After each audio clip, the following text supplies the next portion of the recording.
Okay. Hello, my students.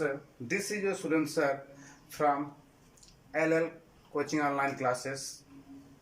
I welcome you on your YouTube channel LL Coaching Online Classes. जैसा कि बच्चों का काफ़ी समय से ये मैसेज आ रहा था कि सर ऑनलाइन क्लासेस शुरू करिए, तो इस सबको मद्देनज़र रखते हुए और स्टूडेंट्स की डिमांड और आवश्यकताओं को पूरा करने के लिए निर्णय लिया गया और कुछ क्लासेस फिजिक्स की मैथ की पहले से ही अपलोड हो चुकी हैं और अब इंग्लिश की क्लासेस भी आपको रेगुलर मिलती रहेगी। तो और एक एक करके हम लगभग जितने भी टॉपिक हैं सबको कवर करेंगे। तो पहले हम पढ़ाने से पहले आपको चेक करना चाहते हैं और पढ़ने लायक बनाना चाहते हैं, इसलिए हम किसी बहुत बड़े टॉपिक को फोकस नहीं कर रहे हैं। पहले हम आपके जड़ पर कार्य करने का प्रयास कर रहे हैं। तो चलिए हम देखते हैं पहले कि इंग्लिश के बेसिक्स आपके क्लियर हैं या नहीं। तो आज हम इंग्लिश के कुछ फंडामेंटल्स पर बात नहीं करेंगे, तो देखते हैं फंडामेंटल्स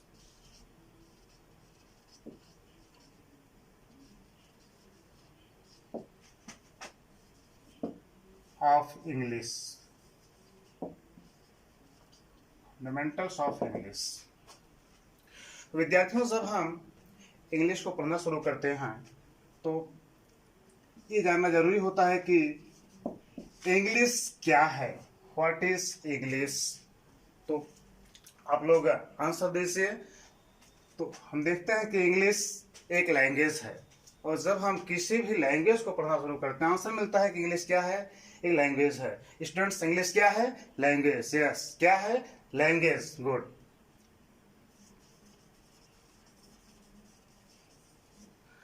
और इस लैंग्वेज को जब हम पढ़ते हैं तो यह लैंग्वेज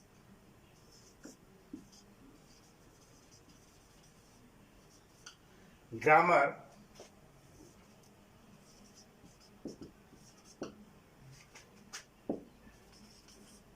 राइटिंग और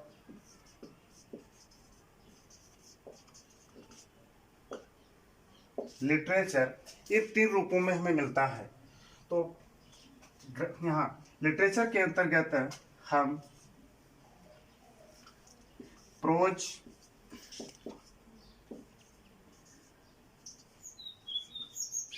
पोएट्री,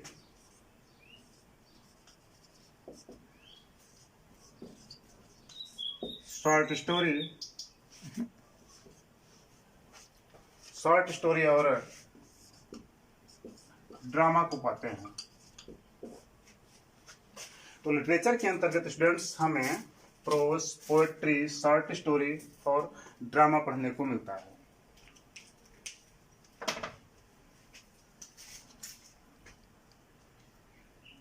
राइटिंग के अंतर्गत letter writing, essay writing and other composition प्राप्त होता है। और ग्रामर में हमें नरेशन, सिंथेसिस, ट्रांसफॉर्मेशन, सिंटैक्स जैसे मेजर टॉपिक प्राप्त होते हैं और सामान्य रूप से इंग्लिश के बेसिक टॉपिक्स भी इसमें शामिल होते हैं। तो हम सबसे पहले लैंग्वेज के ग्रामर पोर्शन को कवर करना शुरू करते हैं। तो चलिए ग्रामर को देखते हैं।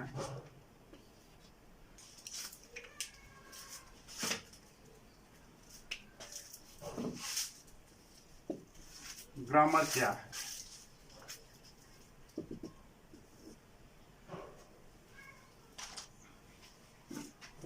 Grammar is the knowledge which teaches us how to read, write and speak any language correctly. बता सकते हैं grammar is the knowledge which teaches us how to read, write and speak any language correctly. तो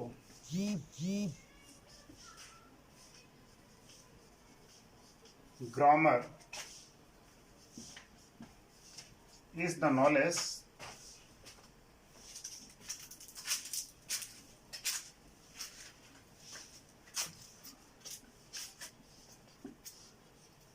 which teaches us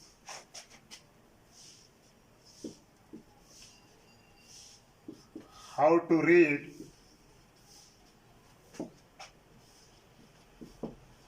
write, and speak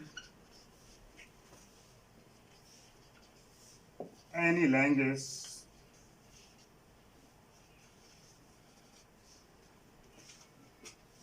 correctly.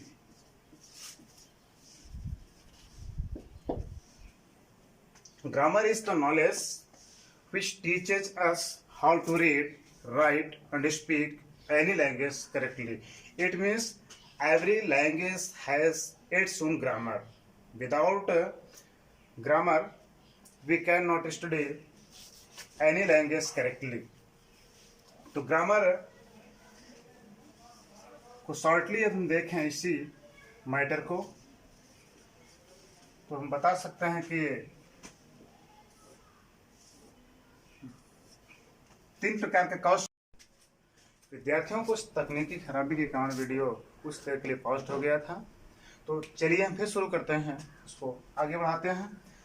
तो बता रहे थे आपसे, ये चर्चा कर रहे थे कि ग्रामर हमारे 3 स्किल को डेवलप करता है, रीडिंग, राइटिंग एंड स्पीकिंग। तो first is reading skill, second one is writing skill, third and last one is speaking English which grammar teaches us. Grammar 3 skill को डेवलप करता है, वो भी किस तरह से, करेक्ट मोड में बताया गया कि ये कैसे करता है। करेक्टली ये नहीं कि एनी हाउ किसी भी तरह से प्रेजेंट कर देता है, यह करेक्ट वे में रीडिंग सिखाता है, राइटिंग सिखाता है और हमें स्पीकिंग सिखाता है। तो देखते हैं कि यदि हम इसे यहां से रिमूव करें तो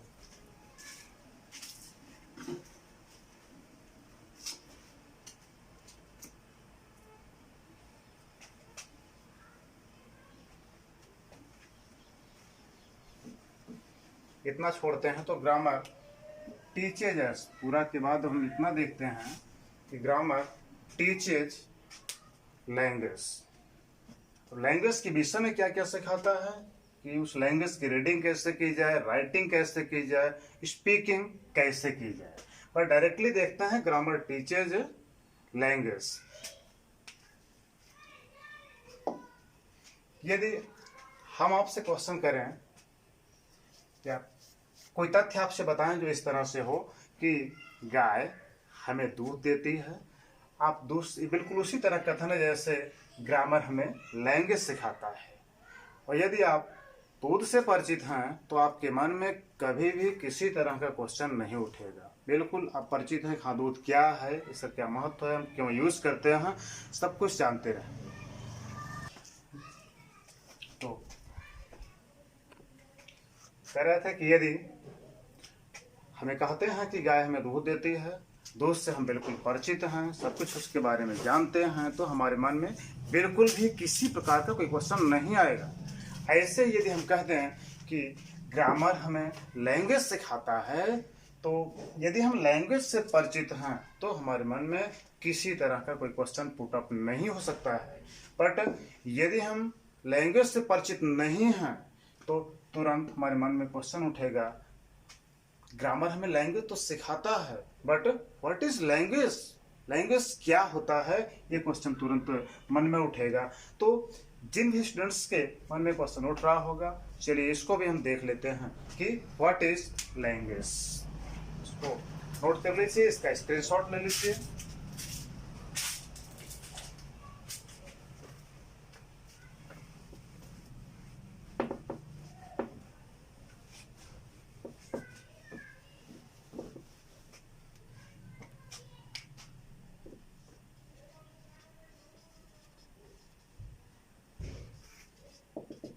language.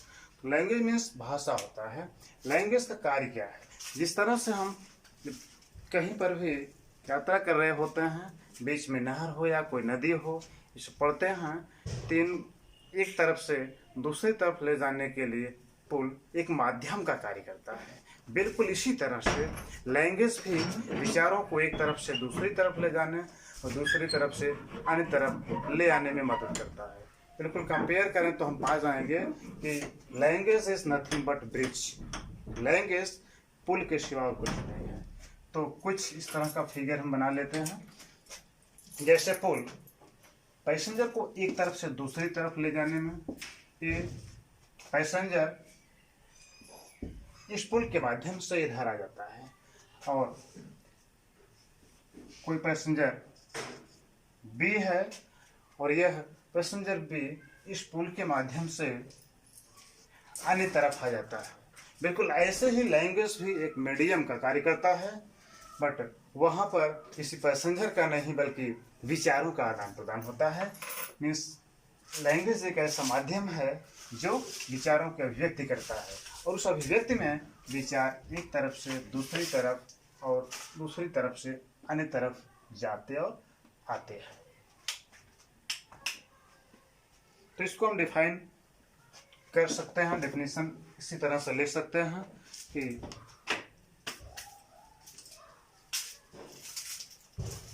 Language is a medium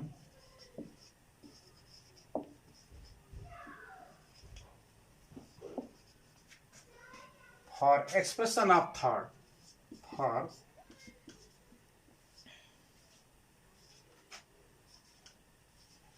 expression of a thought।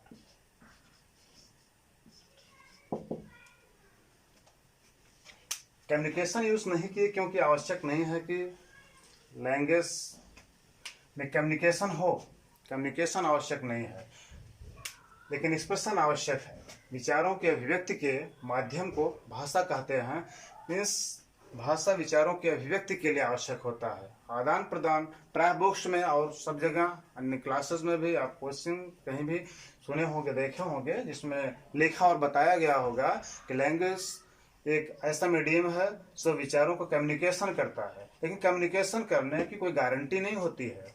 मान लीजिए कोई जर्मन हमारे आपके बीच में आए और वह अपनी भाषा मीन्स जर्मन में कुछ बोलना शुरू कर दे। वह विचारों को प्रदान तो कर रहा है, व्यक्त तो कर रहा है, लेकिन हम उसको प्राप्त नहीं कर पा रहे हैं। वो व्यक्त तो करता है लेकिन उसको ग्रहण नहीं कर पाते हैं। तब तो यदि कम्युनिकेशन मस्ट होगा, वो प्रदान कर रहा है और हम उसको ग्रहण नहीं कर पा रहे हैं, इट मीन्स जर्मन लैंग्वेज नहीं है। वो भी लैंग्वेज है, चाहे आदान प्रदान हो या ना हो। तो एक्सप्रेशन तो हो रहा है। ये देखते हैं कि लैंग्वेज इज मीडियम, तो आप कभी भी आदान प्रदान की गारंटी इसके डेफिनेशन में आप नहीं दिखाएंगे। और प्रायः डेफिनेशन को स्टूडेंट्स डेफिनेशन कहते हैं, प्रोनाउंसिएशन पर भी स्पेशली ध्यान दिया करेंगे। तो language is medium for expression of thought, विचारों की अभिव्यक्ति के माध्यम को भाषा कहते हैं। अब हम जब लैंग्वेज की बात कर चुके हैं तो स्पष्ट है कि लैंग्वेज में सबसे पहले हम क्या पढ़ना शुरू करते हैं। ये आप ही सपोज करिए कि जब बिल्कुल स्टडी का प्रारंभ किए तो किसी भी लैंग्वेज में, हिंदी में या इंग्लिश में, किसी भी लैंग्वेज में आप सबसे पहले क्या पढ़ना शुरू किए, क्या आप प्राप्त किए। इंग्लिश लैंग्वेज को लेंगे तो आपको मिलेगा कि आप किसी भी लैंग्वेज में, इंग्लिश में, हिंदी में या किसी में भी लैंग्वेज में आपको सबसे पहले लेटर प्राप्त हुआ होगा। सबसे पहले आप कोई भी किसी भी लैंग्वेज की स्टडी करते हैं तो सबसे पहले हमको लेटर प्राप्त होता है। क्या लेटर से पहले भी कुछ प्राप्त होता है? क्या ABC से पहले भी कुछ सीखे इंग्लिश पढ़ने के लिए? या हिंदी लैंग्वेज सीखना है तो क्या अ क ख ग से भी पहले कुछ सीखे? आपका आंसर होगा नो। लेकिन एक चीज वह है जो आप लेटर से पहले भी सीख करके आते हैं। साउंड आप पहले से लेकर के आते हैं। विद्यालय में आपको साउंड नहीं दिया जाता है, साउंड सिखाया नहीं जाता है। वैसे किसी भी लैंग्वेज की स्मॉलेस्ट जो यूनिट है वो साउंड है, बट ये नेचुरली बाय बर्थ और गिफ्टेड हमें आपको मिली होती है। साउंड हम आप क्रिएट करते हैं, कहीं सीखने की आवश्यकता नहीं होती है। लेकिन लर्निंग प्रोसेस में स्मॉलेस्ट यूनिट लेटर है, और लर्निंग प्रोसेस का यूज़ ना किया जाए, केवल कहा जाए किसी भी लैंग्वेज में स्मॉलेस्ट यूनिट क्या है जो हमारी मदद करती है, तो वह स्मॉलेस्ट यूनिट है sound.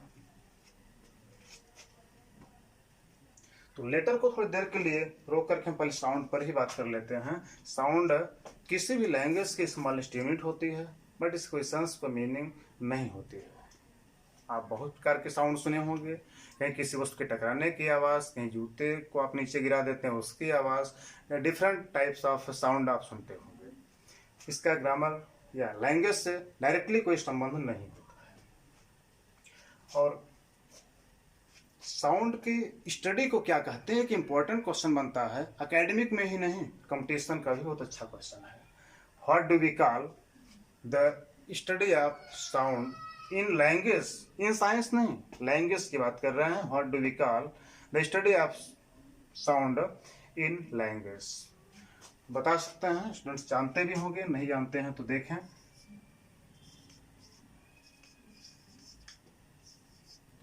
Phonetics, the study of sound is known as phonetics. तो साउंड की स्टडी को हम फोनेटिक्स कहते हैं।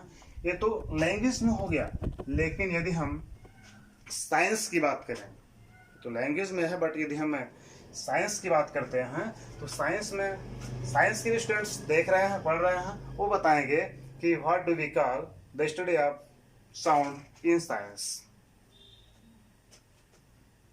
तो इसे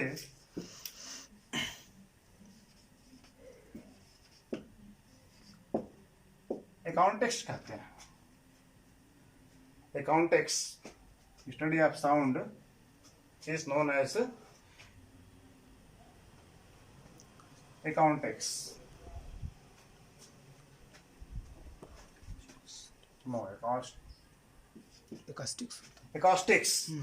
Study of sound is known as acoustics. Means acoustics is the branch of physics which refers to the study of sound. और ये साउंड होता क्या है?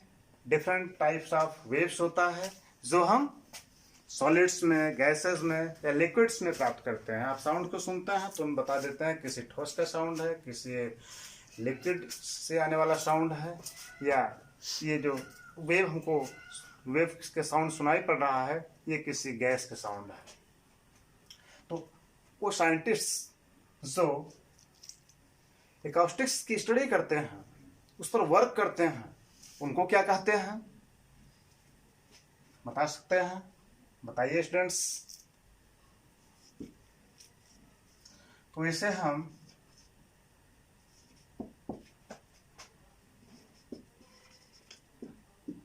एकॉस्टिशियन कहते हैं। एकॉस्टिशियन क्या होते हैं? A scientist who works on acoustics, जो एकॉस्टिक्स पर वर्क करते हैं, ऐसे साइंटिस्ट को हम एकॉस्टिशियंस कहते हैं। बट जब हम इस एकॉस्टिक्स का इम्प्लीमेंटेशन या इसका एप्लीकेशन हम टेक्नोलॉजी में कर लेते हैं, तब इसको क्या कहते हैं? अब इसे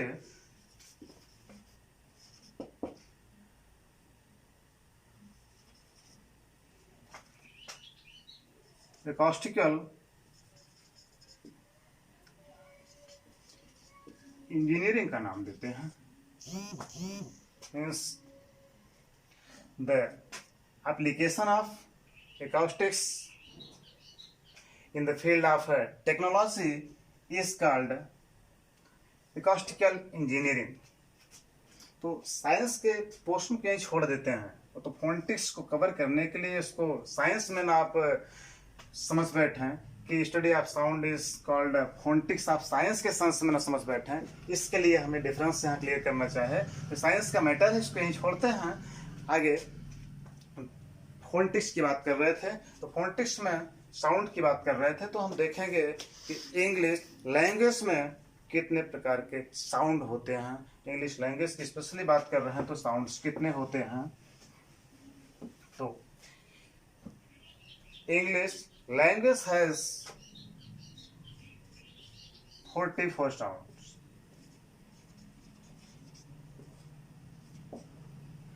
ये स्टूडेंट्स को 8 साल लगा होगा कि हम लोग 26 जानते थे, 26 जानते थे, बट 26 साउंड्स की बात कर रहे हैं हम, लेटर्स की बात नहीं कर रहे हैं। तो साउंड्स की संख्या 44 होती है, जिसमें वॉवल साउंड्स की संख्या 20 और कॉन्सोनेंट साउंड की संख्या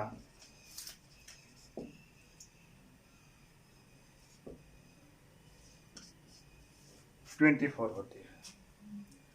साउंड्स की संख्या टोटल अब पूछा जाए, कहीं भी कोई क्वेश्चन पुटअप होता है, एकेडमिक में तो नहीं होगा, कॉम्पिटिटिव एग्जाम में क्वेश्चन पुटअप होता है कि how many sounds are there in English language, तो आंसर होगा there are 44 sounds in English language. और पार्शली देखें यदि अलग अलग तरीके से देखेंगे तो इसमें वॉवेल साउंड्स की संख्या, वॉवेल साउंड की संख्या 20 और कॉन्सोनेंट साउंड की संख्या 24 है। तो ये वॉवेल्स प्रोनाउंसिएशन सही तरीके से करेंगे, वेल्स कह देते हैं, वेल्स कहते हो, ना वावेल ना वावेल, वावल्स चावल कहते हैं, वावल्स वावल्स। क्लियरली फिर से मेरे साथ दोहराएंगे, करेक्ट प्रोनाउंसिएशन करेंगे, वावल्स वावल्स नहीं कहेंगे, वावेल्स। ऐसे करते हैं जैसे खाएंगे किसी को, ना जी नहीं, मुझसे नहीं हो पाएगा। नेक्स्ट देखिए, स्क्रीनशॉट इसका ले लीजिए या नोट कर लीजिए। फिर हम साउंड को छोड़ करके लेटर पर वापस आते हैं।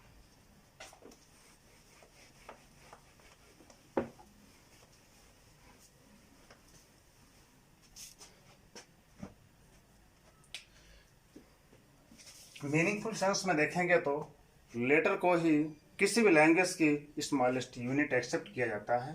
तो इस दृष्टि से डिफाइन करेंगे, letter is the smallest unit,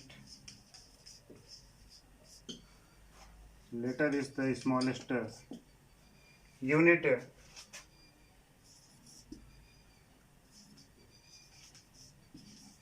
of any language.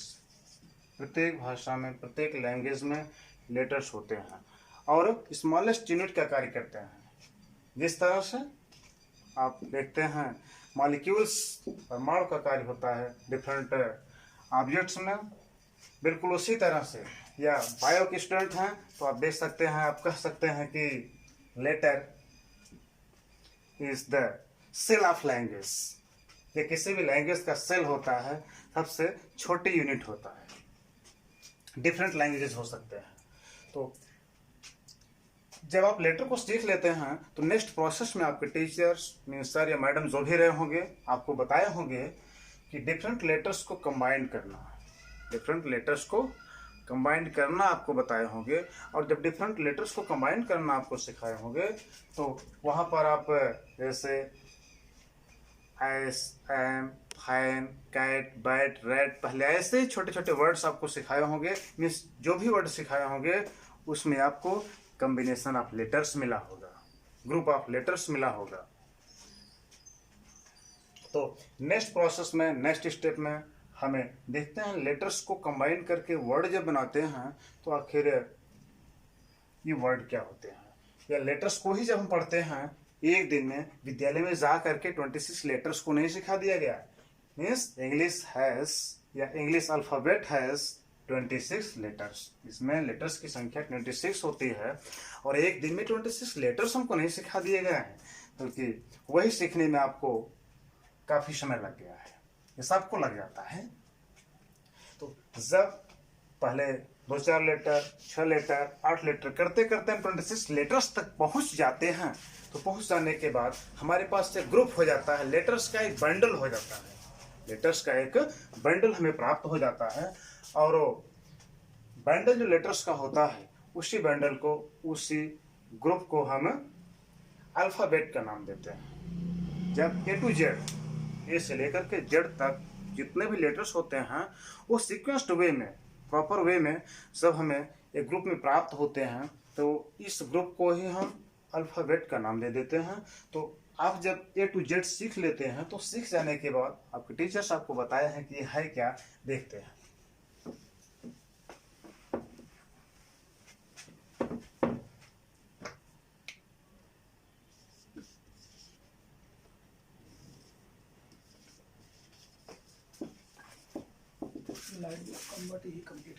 Alphabet, और अल्फ़ाबेट तो रूट पर कार्य कर रहे हैं, जड़ पर कार्य कर रहे हैं, तो सामान्य सी बातें आप सीख रहे हैं।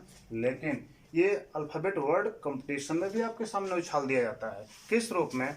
वहाँ एक वर्ड आपको किसी भी सेंटेंस में स्टार्ट करके दे दिया जाता है और रखा जाता है अल्फ़ाबेट्स, और अल्फ़ाबेट के प्लूरल फॉर्म में आपके सामने प्रेजेंट किया जाता है, जबकि अल्फ़ाबेट ऐसा वर्ड है जिसका कोई प्लूरल नहीं होता है। अल्फ़ाबेट का कोई प्लूरल नहीं होता है। इस फॉर्म में रखने पर इसकी मीनिंग चेंज हो जाती है। अल्फ़ाबेट मीन्स, स्टूडेंट्स ट्राई कर सकते हैं, बता सकते हैं क्या होता है, कोशिश करें। तो अल्फ़ाबेट मीन्स वर्णमाला यहाँ होता है, अक्षरों की माला है, लेकिन अल्फ़ाबेट्स मीन्स लैंग्वेज होता है। Alphabets means language, alphabets means language. दोनों में डिफरेंस क्लियरली जानते रहेंगे। अल्फ़ाबेट का प्लूरल फॉर्म अल्फ़ाबेट्स नहीं है, अल्फ़ाबेट का कोई प्लूरल फॉर्म नहीं होता है। अल्फ़ाबेट मीन्स वर्णमाला। ये अल्फ़ाबेट हर लैंग्वेज में होती है, वर्णमाला सभी लैंग्वेज में होती है। और alphabets means language, means A to Z जिस भी लैंग्वेज में हम देखते हैं उसमें सभी लेटर्स का समूह ही हमको दिखाई देता है। कुछ भी स्टडी करते हैं, कुछ भी पढ़ते या लिखते हैं, सभी लेटर्स का ही खेल उसमें होता है। तो अल्फ़ाबेट्स मीन्स लैंग्वेज। तो अल्फ़ाबेट को डिफाइन कर सकते हैं, what is alphabet.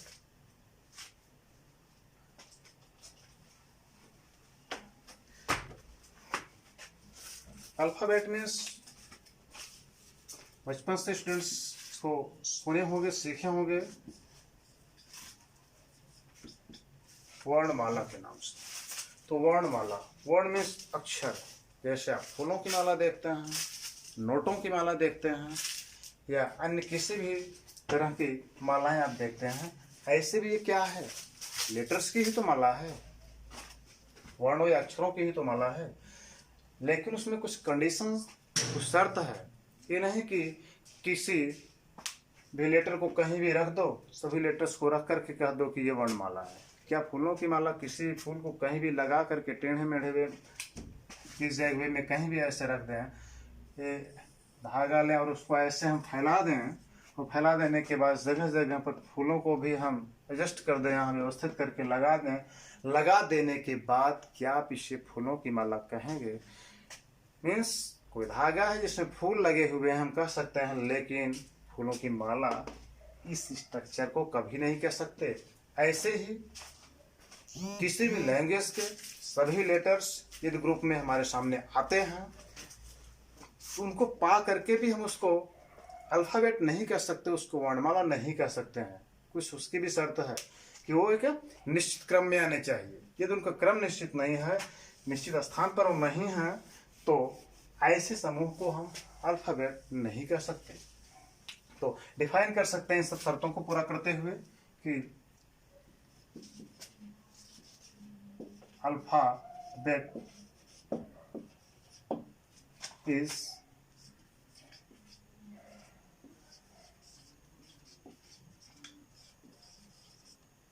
The sequenced, D है, sequenced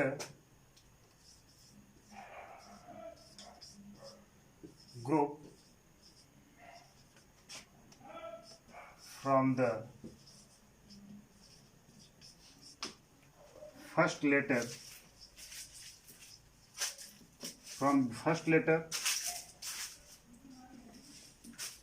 to the last letter, from the first letter to the last letter of any language,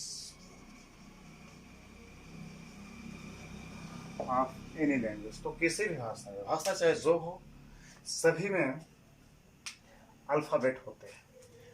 इनकी शर्त क्या है कि इनका जो ग्रुप होगा ये सीक्वेंस्ड होगा, एक सिस्टमेटिक होगा। इट मीन्स प्रत्येक लेटर का एक निश्चित स्थान होगा, प्रत्येक लेटर का एक निश्चित स्थान होगा।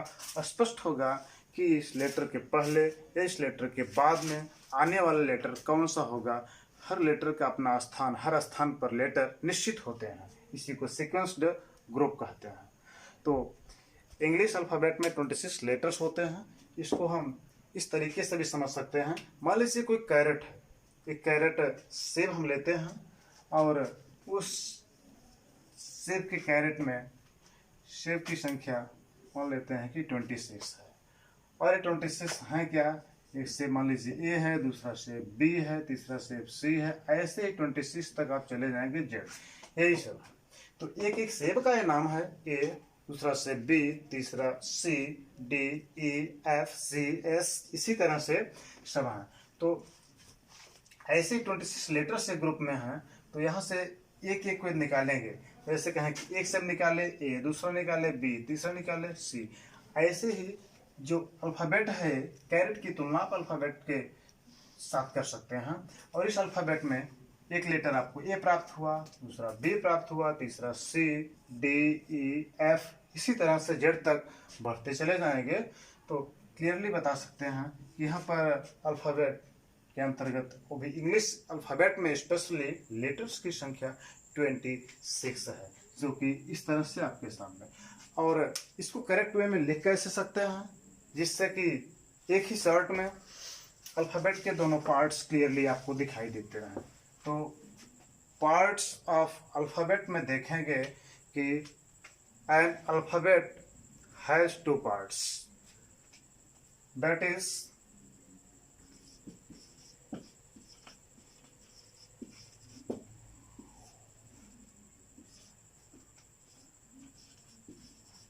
वावेल लेटर्स होते हैं, second last one is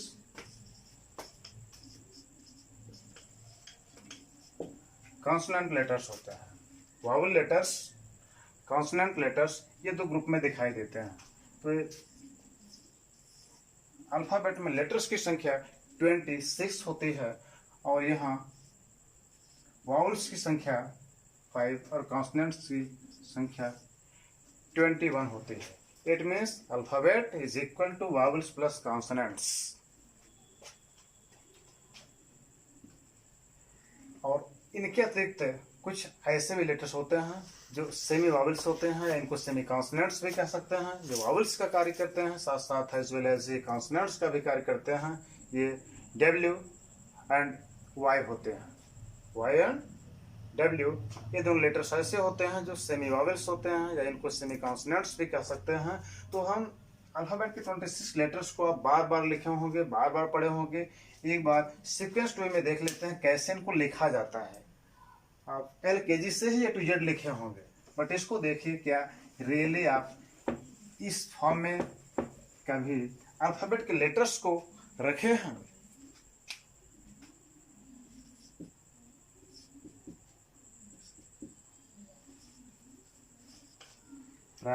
vowels में इन्हीं को गिनते हैं।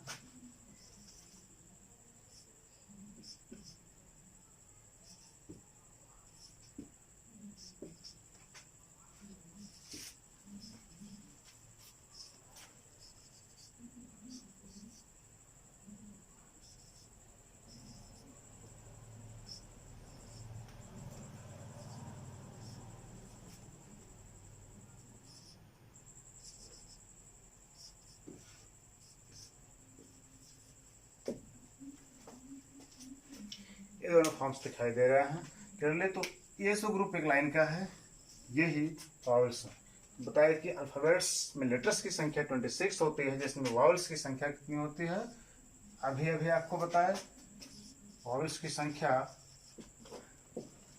5 होती है। और इनके बाद जो रिमेनिंग पोर्शन है, शेष बचा हुआ भाग है, ये कॉन्सोनेंट का पोर्शन है, और कॉन्सोनेंट्स की संख्या 21 होती है। और ये ग्रुप में दिखाई दे रहा है। यही वावल्स के पोर्शन और कॉन्सोनेंट के पोर्शन को जोड़ देते हैं, तो जोड़ने के बाद ये हमको अल्फाबेट प्राप्त हो जाता है। और इसमें 2 लेटर्स अभी आपको हम बताए, ये दोनों हैं W एंड Y। ये दोनों सेमी वावेल्स का कार्य करते हैं, सेमी कॉन्सोनेंट्स का कार्य करते हैं। अब नेक्स्ट वीडियो लेक्चर में हम और भी बातें क्लियर करेंगे, इसको प्रूव करके दिखाएंगे कब वावल्स होता है, कब कॉन्सोनेंट होता है। Thank you so much for watching this video. Be happy.